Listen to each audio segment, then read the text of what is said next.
The scent of rotisserie chicken and warm baked goods filled the air as Alex maneuvered through the crowded aisles of Costco, the oversized cart rolling smoothly beneath their grip. The store was alive with the chaos of weekend shoppers. Families debating bulk snack purchases, elderly couples scrutinizing labels, and exhausted parents wrangling hyperactive kids. It was a battlefield of bargains, and Alex had come prepared with a mental list and the patience to navigate the madness. They had nearly finished shopping, their cart carefully stocked with high-quality selections, organic produce, grass-fed meats, and a few indulgences like imported chocolates and a sleek bottle of extra virgin olive oil. They paused in front of a towering display of granola bars, debating whether to add another box. A quick glance at their phone, a brief moment of indecision, just long enough for their hand to leave the cart's handle. When they reached back, it was gone. Their stomach dropped. Confusion came first, a brief mental scramble to retrace their steps. Maybe they had absent-mindedly pushed it forward without noticing? A quick scan of the aisle confirmed otherwise. The cart had vanished. Alex's gaze darted through the crowd, their heart pounding faster than it should for a missing shopping cart. Then, a few feet away they spotted it, only it was no longer in their possession. A woman with stiff, overgroomed blonde hair and an air of unearned authority pushed it confidently forward, surveying the items inside with mild disinterest. For a moment, Alex simply stared, stunned by the sheer audacity. They stepped forward, weaving through the throng of shoppers, and reached her side. "Excuse me," they said, keeping their voice even. "I think you grabbed my cart by mistake." The woman barely turned her head, her expression a mixture of annoyance and condescension. She looked Alex up and down as if assessing whether they were worth acknowledging. "I don't think so," she replied flatly, pushing the cart forward another few inches. Alex blinked. "No, I'm sure. I was just standing over there and—" "If you left it unattended, that's not my problem," the woman cut in, her voice dripping with dismissiveness. Alex inhaled sharply, trying to suppress the immediate irritation rising in their chest. "I didn't leave it. I was literally right next to it. Look, those are my groceries." They gestured toward the items, hoping logic would prevail. The woman, Karen by all known laws of entitlement, rolled her eyes dramatically. "Oh please," she scoffed. "It's just a cart. Take another one." Alex clenched their jaw. They could feel the curious glances of other shoppers, the way people subtly slowed their carts, sensing an impending scene. "It's not just the cart. It's everything inside it. I already spent time picking everything out." Karen made a dismissive noise, reaching into the cart with an exaggerated sigh. She grabbed a container of organic yogurt, held it up like it was an offensive object, and tossed it onto the nearest shelf. "Then take your stuff back. I don't want this overpriced nonsense anyway." Alex barely caught themselves from swearing aloud.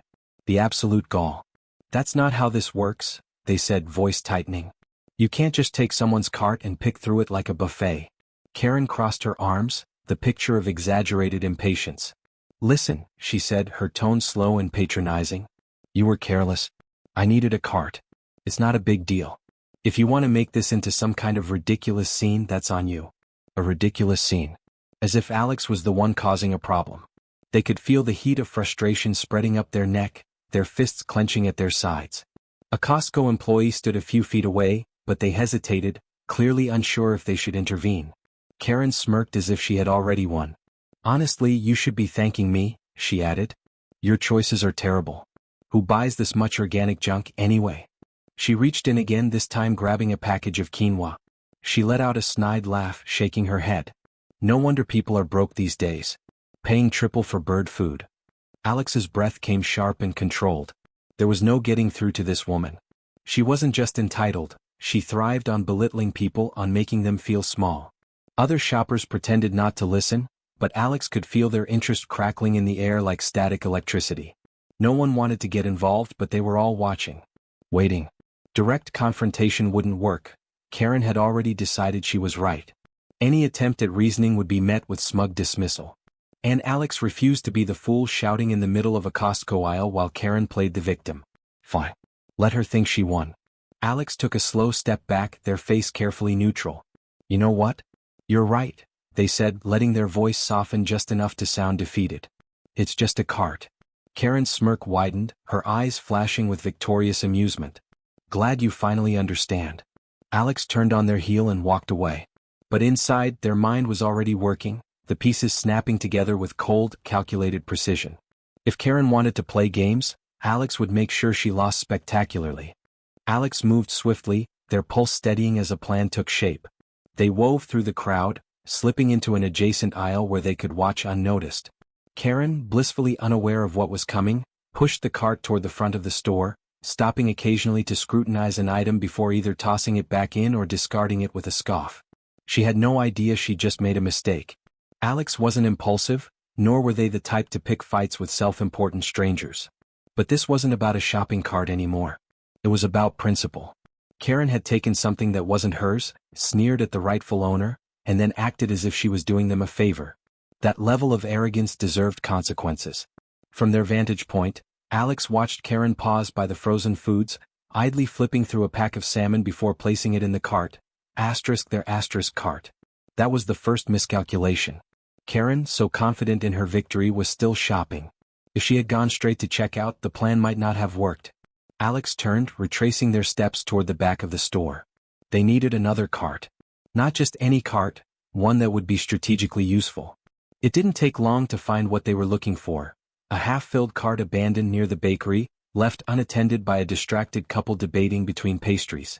It contained just enough items to pass as someone's shopping haul but not enough to weigh it down.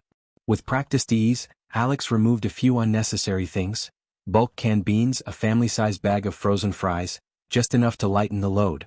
They replaced them with a few nearby high-value items: an expensive bottle of wine, a plush throw blanket, and an extravagant gift basket of gourmet snacks. Things that screamed luxury. Then they moved in. Karen had stopped near the deli, flipping through a discount bin of cookbooks. Alex took a casual route, weaving toward her original cart. The real one, the one she had left behind before she decided to steal someone else's. It sat just a few feet away, untouched, filled with her intended purchases. She hadn't even noticed she'd abandoned it.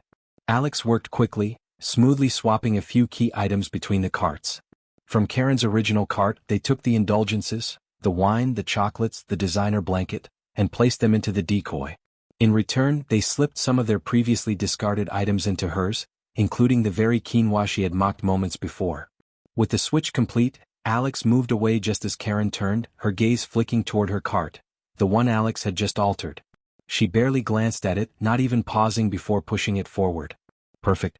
Alex trailed her at a distance, keeping a careful eye as she made her way toward the registers. The store was buzzing with activity, checkout lines stretching long, cashiers moving with well-practiced efficiency. Karen picked a line and, with a dramatic sigh, began unloading her groceries onto the conveyor belt. Alex positioned themselves a few registers away, just close enough to watch. It didn't take long. Karen's attitude remained smug as she scanned her selections, barely acknowledging the cashier as she tossed items forward. Then her hand hesitated. Her expression shifted, slight at first but unmistakable. The cashier lifted a package of quinoa. "Did you want to get this?" Karen's brows knit together.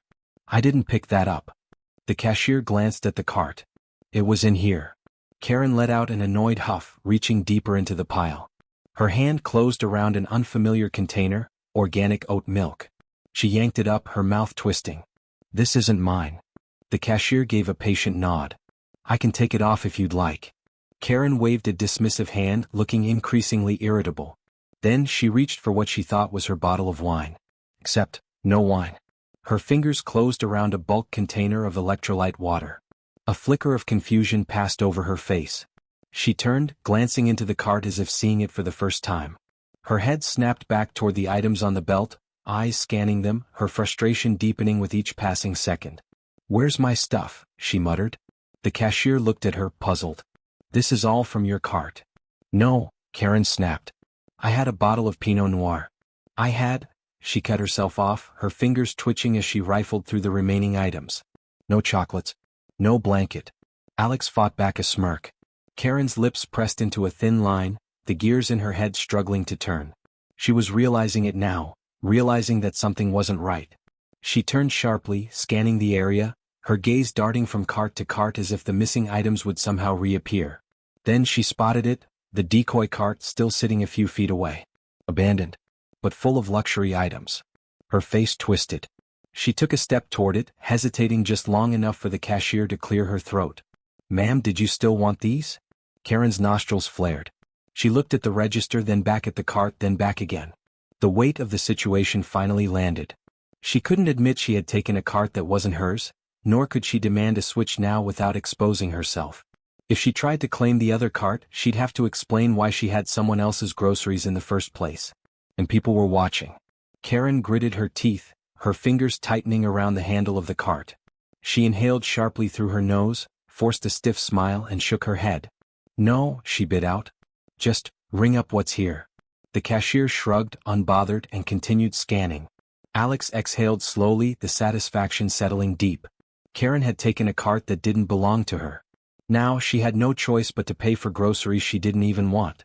And this was only the beginning. Karen's forced smile barely held as the cashier totaled her purchase. Each beep of the scanner seemed to stab at her patience, her jaw tightening as she watched a cart full of unwanted groceries become her responsibility. The quinoa, the oat milk, the electrolyte water. Alex leaned casually against a nearby shelf, pretending to scroll through their phone but watching every detail unfold. The way Karen's fingers twitched as she reached for her credit card. The barely concealed irritation in her forced politeness. The way she avoided eye contact with the people behind her, who were growing increasingly impatient with the delay. She had no choice. She had to go through with it. The receipt printed with an obnoxiously loud whir, and Karen snatched it from the cashier's hand with a clipped nod. Her movements were stiff as she shoved everything into the oversized Costco boxes, stacking items haphazardly as if punishing them for their existence. Alex waited, giving her just enough space to feel comfortable, then made their move. With a slow, deliberate step, they approached just as she started pushing her cart away from the register. "Glad to see you got everything you needed," Alex said smoothly. Karen froze mid-step. It was the kind of stillness that spoke volumes, her body tense, her grip tightening around the cart handle. When she turned, her expression was controlled, but her eyes betrayed her frustration. "You," she said flatly. "Me," Alex echoed with a small smile. Karen's gaze flicked toward their cart, their real cart, now safely in Alex's possession. Recognition dawned, horror flickering behind her mask of forced indifference. Alex gave an easy shrug. "Looks like we both ended up with interesting choices today." Karen's nostrils flared. "You did this." Alex tilted their head, feigning innocence. "Did what?" Karen's lips pressed into a thin line, her entire body radiating anger. But she was stuck. The realization was sinking in. If she lashed out, she'd only draw attention to herself. If she tried to argue, she'd have to admit what had happened, and that would mean admitting she had taken the wrong cart in the first place. For a long moment she just stood there, seething. Alex let the silence stretch, letting her simmer in it. Then, with a final, satisfied glance at her overpriced, unwanted groceries, they gave a small nod. "Enjoy the quinoa." And with that, they turned, pushing their cart toward the exit, leaving Karen standing there, speechless, humiliated, and utterly defeated. Alex strolled toward the exit, their cart rolling smoothly over the polished concrete, each step carrying the weight of well-earned satisfaction. But they weren't foolish enough to believe Karen would simply accept her defeat. People like her never did. A scuffle of hurried footsteps behind them confirmed it. "You think you're clever, don't you?" Karen's voice was sharp, low enough to avoid drawing immediate attention but laced with venom. Alex slowed, turning just enough to catch the fury flashing across her face. "I think I got my cart back," they replied, their tone mild. Karen stepped closer, gripping her own cart with white-knuckled intensity. "You set me up." Alex's lips twitched. "Set you up? That's an interesting way to describe stealing someone's cart and complaining about what's inside." Karen's face reddened. For the first time, she hesitated, glancing around as if only now realizing they were still in public. The last thing she wanted was an audience for her embarrassment. But her ego wouldn't let her walk away. "You tricked me," she hissed. "Switched things around like some kind of petty little game." Alex leaned on their cart, studying her with quiet amusement. "If it was a game, I'd say you lost pretty badly." Karen's fingers twitched, and for a moment, it looked like she might lunge. But then she inhaled sharply, recalibrating. She was looking for an angle, a way to reclaim control. Her expression shifted, calculating now rather than furious. "You're lucky I'm not reporting you to management," she sneered. "People like you shouldn't even be allowed to shop here." Alex arched an eyebrow. "People like me?" Karen faltered for just a second, then straightened, folding her arms. "Smartasses who think they can embarrass someone and get away with it." Alex laughed softly, shaking their head. "Karen, you did this to yourself. You took something that wasn't yours, then got mad when it didn't work out for you. Karen scoffed, opening her mouth to retort, then stopped. A new sound had cut through the tension. A voice. No voices. Alex turned slightly and saw them. A small group of shoppers standing a few feet away, watching the confrontation unfold with varying degrees of interest and amusement. And then, the worst possible thing for Karen happened. A woman in the group spoke, smirking. Wait, is this the lady who stole the cart? Another man chuckled. Oh, this is Rich. Karen stiffened. Her eyes darted between them, realization dawning too late. People had noticed. People had been watching. Alex saw the moment it truly hit her, the horror of public humiliation. The very thing people like Karen feared most. One of the women pulled out her phone, holding it up with a sly grin. Hope you don't mind being famous. This is going straight to TikTok. Karen's face drained of color. You wouldn't. Why not? The woman shot back. You were being so loud earlier. Might as well let everyone hear the whole story. Karen's mouth opened and closed, but no words came. Her bravado had crumbled. Alex exhaled, stepping away from their cart and brushing past her, lowering their voice just enough so only she could hear. Next time, just be a decent person. And with that, they walked away. Karen stood frozen, a woman who had built her world on entitlement, now drowning in the weight of her own downfall. The whispers grew louder, the murmurs of judgment closing in. Justice had been served. And Alex? They walked out into the parking lot, the sun warm on their face, their rightful cart in hand, and the undeniable satisfaction of karma well delivered.